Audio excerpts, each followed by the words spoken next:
Hello and welcome to the Temple of Tomes with your host, Indie Comics Jones. Today's July 23rd, 2021. This is episode 371. Today's comic, Syphon. I think I'm saying that right. It's a number one coming out from Image and Top Cow. And our cover here shows our EMT. I'm not sure if we ever get his name. Oh, his name is Silas. I'm sorry. Of course we do. And you can see he's working some kind of mystical, magical blood thing going on with this image here. You can see kind of a ghost in there. So he's picking up spirits past, but he's also becoming an empath. And let's get into that right away. We'll go ahead and take a look at who worked on this. This is a not recommend, by the way. I just didn't fall in love with the story. The writing wasn't didn't bring enough mystery to the story that was presented, the amount of story that was presented here. So I am tapping out, but we'll get into that in just a bit more. Story by Mohsen Ashraf, written by Patrick Meany and Mohsen Ashraf. The art is by Jeff Edwards. The colors are by John Calise, edited by Matt Hotkins and Elena Saldado. And the cover art was also Jeff Edwards. Now what's interesting is the cover art is not as good as the interior art. Same person. Jeff Edwards does a fantastic job throughout here. This almost made me a recommend just on the art alone that's found in here. I just thought it was stunning. The colorist did an okay job. We get a lot of the bisexual type lighting on a few pages, not all of them, but the art is just wonderful. Nice ink weight to the lines, just very easy to see things when you can really kind of make out the features of her face, even on the small. Look how small that face is, and you can kind of make out what's going on. So anyway, the story starts. We have Catherine wandering with some, I guess, looking through a lot down an alley. A lot of stuff happens in alleys in this for whatever reason. And she sees this guy kind of laying there. There's got a glow with him.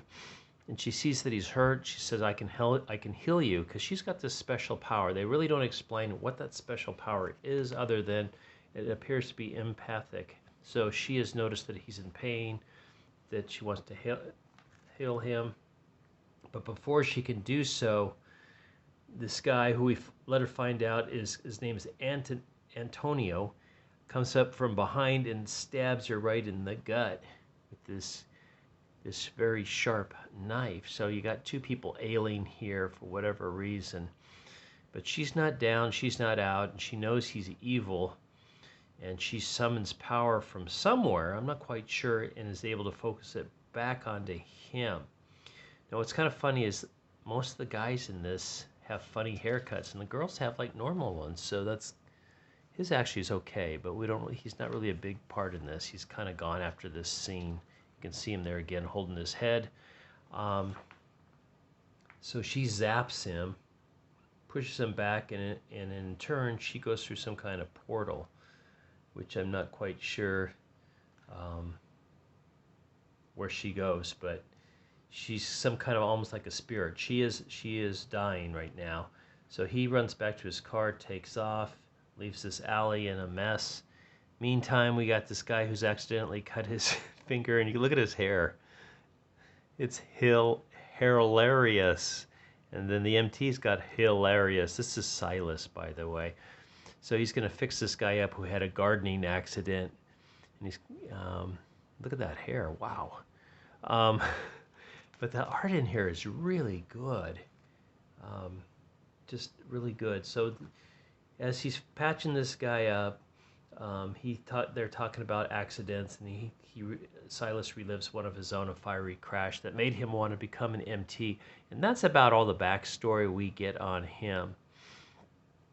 Now we have the other EMT or hospital assistant here. Her name is Elena, and she has a small part in the story coming up. So he says, let's go out and blow off some steam. He says, no, I'm not feeling like it right now. It's been a hard night. So he starts heading back, and he's heading up some stairs in the city here. He gets kind of like attached to this crazy spirit who is Catherine, who is the one that was stabbed by that guy or gutted by Antonio. And she puts her powers into him.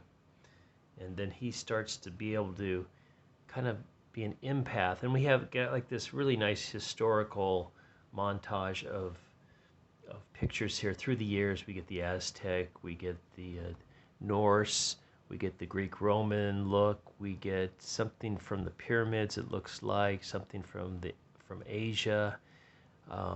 Just a really nice set of drawings in there. And so now, as he makes his way back, he's got the power of that Catherine once held. And I don't know if her spirit's in him or what. It was never really explained, but he can do things like create a power force, and he can be an empath, tell what someone's going through immediately. So I'm assuming he's already an EMT, so he's probably got the power of healing as well. And they find him knocked out, and Lena, who he was working at the hospital with, is the one saying, "You're okay," and he just kind of gets up and goes, "I'm fine, just leave me be," and he stumbles off to his apartment building, but not before having a few episodes of feeling the feelings of people, including his neighbor here. We never get her name, but she becomes his girlfriend, even though we never find out her name. He can tell that she's angry, and then that she's much better talking to him, and they kind of connect, and they end up being boyfriend, girlfriend. And then we get these montages of no matter what they're doing together, he's always affected, or apart, I guess. He's always affected from whatever's going on. He's helping a man here, and the spirit of a past ancestors, no, please don't let him die, and he's talking to him, you're going to be fine. Then there's this scene of Halloween, but in the meantime, I'm not sure how this all fits in. There's a scene of Halloween, and then I guess there's some people at a Halloween party that he's walking by, someone's throwing up in an alley, and he sees this old man holding a rat, and I'm not sure if he's going to eat it or it was his rat that died, I'm not sure, but he feels the feelings of this old homeless man. Then they're at a game together, not a game, but at the sports bar, and he knows one of the patrons is having a tough time, and he can feel what he's feeling, and it just kind of goes on and on. So he's starting to have trouble connecting with his girlfriend who wants to do all these things, while he keeps, the horror of his job and feeling the empath of everybody that's having problems and issues is starting to wear on him. He's feeling more disconnected from her. She wants to keep dancing. He's like, I'm just not into it. And they talk about starting to break up. He leaves the bar. He leaves her there, which is kind of weird. And he finds a guy that's just been mugged. And for whatever reason, Silas chases after the mugger. And because it took me, after he sees what has happened, senses that I guess he can kind of go back in time of the person's thoughts and memories and see the things. So he figured out he's run a certain way. The guy's got his money belt that he stole off the guy he mugged, and Silas is trying to stop him. The guy pulls a gun on him, shoots him, grazes him in the shoulder, and as he's laying there in the snow, he's going to finish him off instead of just running away. He's going to commit murder now instead of just stealing the wallet. And this is when Silas unleashes this new power that he doesn't know he has, his anger towards this guy, and just completely knocks him out. This is the page I opened up and I saw this. Oh, look at the art in this. It's fantastic. But after letting all this power go, he passes out. And yes, you're right. This is an Image book. Only Image puts these black pages in. I swear they love to use the black page. Okay. So he wakes up after he's been knocked out, and he happens to be in the apartment, the lavish apartment of Antonio, the one that was trying to kill Catherine at the beginning. Then Catherine gave Silas his powers, and he doesn't know it, but as you can see here, he's got plans for him, and it's to be continued. Here's the issue for number 2, the cover. Once again, we see Silas, and I'm assuming this is Antonio's hand here, trying to do some kind of power play on him. So yeah, I mean, the art in it is just so good, and then the story just doesn't measure up to the art. At least I thought it did. Now other people might have disagreements with me, and that's fine. But boy, I just didn't want to continue reading it. I just this doesn't seem like it's going anywhere in particular, anywhere special, other than the art. Look at this chair. I mean, he's got like all these daggers and knives and weapons right behind him, and it's just cool, just really cool. Okay, so let's take a look to see if there's anything else in here worth looking at, and there is. So they're focusing on the art in this book, and Jeff Edwards' art is really special. You can really get a good look at it. You get the pencils, you get the inks. Yeah, look at that. Just all over the place. Just the detail in there, the minute detail is just wonderful. I'm assuming that he's not drawing this digitally, but maybe he is. It just looks so good. He's got his notes up here, Syphon.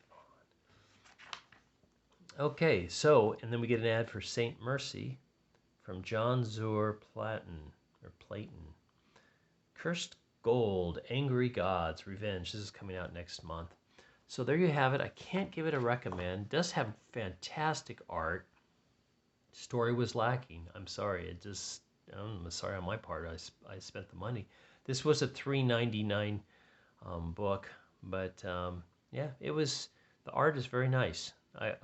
I just wish the story could have been a little bit stronger, a little bit more clear, a little bit more purposeful. I just feel like I don't know where it's going at this point. So I am going to tap out at issue 1. So thank you for stopping by and watching this review. As always, please like, please subscribe if you haven't, and please leave comments. You're more than welcome to. And we'll see you next time at the Temple of Tomes. This is Indie Comics Jones bidding you adieu.